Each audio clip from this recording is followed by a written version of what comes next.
Study Hall, and you found us in But Why Though, where we explore the origins of everything. Glad to be here. So today, we're tackling something I think a lot of us feel, this constant pressure, Yeah.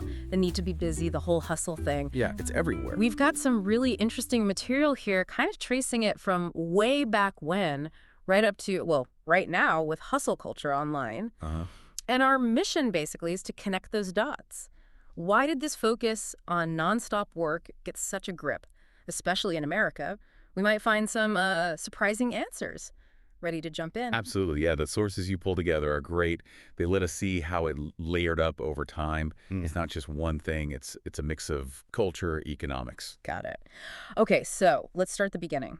Deep roots, like 17th century colonies. That's right, way back. And it wasn't just about, surviving harsh conditions, though obviously that was part of it. Yeah. But there was this powerful idea, the Protestant work ethic, especially for the Puritans. Work wasn't just work.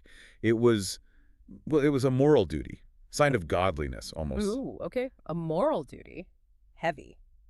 We've got a mention here of John Winthrop's City Upon a Hill. How does that fit? Well, Winthrop's whole vision was about building this exemplary community, right? A model.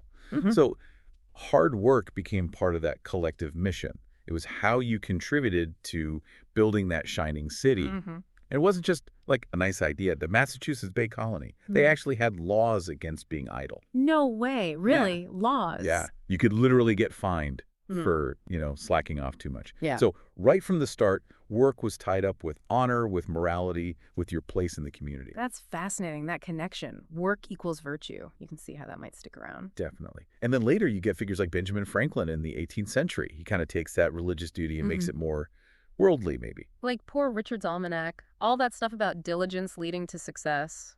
Exactly. Healthy, wealthy, and wise. He really links hard work directly to getting ahead in life. And then in the 19th century, you get bombarded with those rags to riches stories. Horatio Alger Jr., for instance. Ah, yeah. The lucky young lad making good through sheer effort. Right. They really hammered home this idea that hard work, what they might have called hustling, even then, meaning just energetic work, Yeah. was the key to upward mobility. The whole self-made man ideal really solidifies then. Of course, the reality maybe wasn't always quite so simple for everyone. Oh, absolutely. That ideal often glossed over things like, who had advantages to start with. But the idea was incredibly powerful. Okay, but then the 19th century also brings the Industrial Revolution. That must have changed things drastically for a lot of people. Huge change. This is where it gets more complex. You still have the ideal of hard work leading to success. But for tons of factory workers, the reality was brutal hours, terrible conditions. It wasn't about virtue signaling. It was pure necessity, just grinding to survive. So a real disconnect between the ideal and the reality. A massive disconnect. And that actually sparks a backlash. You see the beginnings of labor movements, people pushing for like an 8-hour workday, wanting a life outside the factory. So even back then, people were saying, hang on, maybe nonstop work isn't the goal. Exactly. The first seeds of questioning that relentless drive were sown then, out of sheer hardship. Okay, let's jump forward a bit. Post-World War II, what's the vibe then? Is it still about individual hustle? It shifts. After WWII, it's more about collective effort, rebuilding, contributing to the country, to your family. Loyalty to big corporations becomes the thing. The organization man era. Kind of, yeah. Stability was key, fitting in. And interestingly, status wasn't just about how hard you worked. It was also linked to leisure, having a nice house, a car, time for hobbies that showed you'd made it. Was the idea of work as like part of your identity starting to creep in then too? Yes, exactly. That's a crucial point one of our sources makes. It wasn't just a job for money anymore. For some, your profession started becoming more central to who you were, maybe offering fulfillment, purpose. It was subtle, but it set the stage. Okay, setting the stage for the 80s, because that feels like when things really kicked into high gear with glorifying busyness. Oh, absolutely. The 1980s, Reagan era, yuppies, that was a massive shift.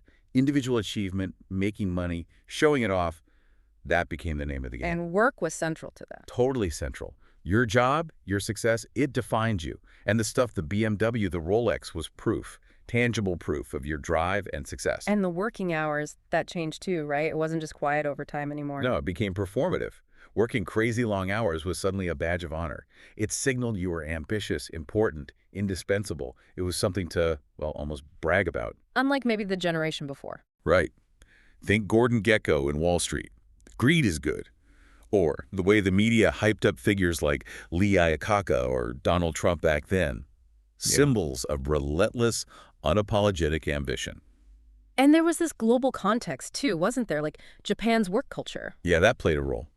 News about Japan's intense work culture, even the term karushi, death from overwork, it weirdly fed into this narrative.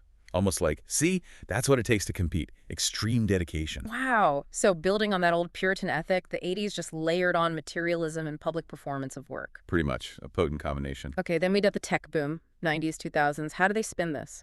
The tech world. They did something clever. They rebranded overwork as passion. Passion. Yeah, it wasn't just about getting rich, though that was definitely part of it. It was about innovation, changing the world, building the future. Right, the mission-driven startup. Exactly. And those stories, the entrepreneurs coding all night, sleeping under their desks, they became legendary. It glamorized the grind, made it seem necessary for genius, for success. And this is where hustle gets its modern positive spin. Like, it's not just working hard, it's being driven, resourceful. Precisely. Hustle became cool. Yeah. It implied energy, initiative, making things happen. And the side hustle starts popping up more. Right, doing extra work on the side. Yeah. Sometimes out of need, sure. Yeah. But increasingly, it was also seen as ambitious. You're not just doing your 9 to 5. You're always optimizing, always building something extra. And then the 2010s, social media arrives. What does that do to hustle culture? Oh, it pours gasoline on the fire.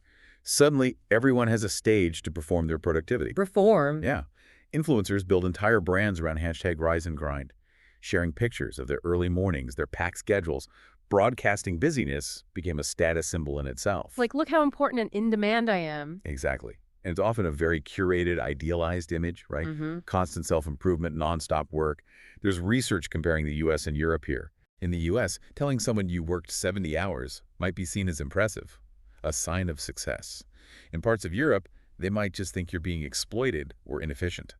Interesting difference. So in the U.S., it became a kind of humble brag. Oh, I'm just so busy. Sort of, yeah. And the gig economy adds another layer, the idea that work is always available. You can always be earning, always be on. Which sounds exhausting and probably not great long term. Absolutely. Yeah. And we're seeing the consequences now. Burnout, anxiety, mental health struggles. There's even a term, workism. Workism. Yeah, where your job becomes your entire identity, your main source of meaning and self-worth, which is risky. Puts a lot of pressure on one thing. So is there a pushback happening? I think so, definitely. Things like the Great Resignation, people talking about quiet quitting, they seem like signs that folks are questioning this always-on pressure. People saying enough is enough. Maybe. There's certainly more conversation about work-life balance. Unionization efforts are picking up again, often focusing on hours and conditions. Some companies are even trying things like shorter work weeks. So it's an ongoing story. Very much so. Okay, so wrapping this up, we've traced this thread from, wow, Puritan beliefs about work as godliness through industrial necessity, post-war stability, 80s ambition, tech passion, right up to social media performance. It's quite a journey for the idea of hustle. It really is. What's striking is how those early ideas, that link between work and morality, still seem to echo, even if we don't consciously think about it. Understanding the history gives you a whole new perspective on why we feel this pressure today, right? Yeah, it does. It makes you see it less as just a modern fad and more as something with really deep, tangled roots. What stands out most to you from all this? Does knowing the history change how you see it? For me, it's that evolution of why people felt compelled to work relentlessly. From divine duty to survival to status to passion to maybe now just this ingrained cultural expectation amplified by technology. It makes you realize how much the meaning of hard work has shifted. Yeah. So thinking about where we are now with this growing awareness of burnout and the costs, it makes you wonder, what's next? That's the big question, isn't it? Will we keep doubling down on the hustle, or is a bigger shift towards valuing rest, balance, well-being actually taking hold? It's something to think about. How might these centuries of history still be shaping your own feelings about work, about being busy? This deep dive, it really just scratches the surface, doesn't it? For sure. There's so much more to explore there.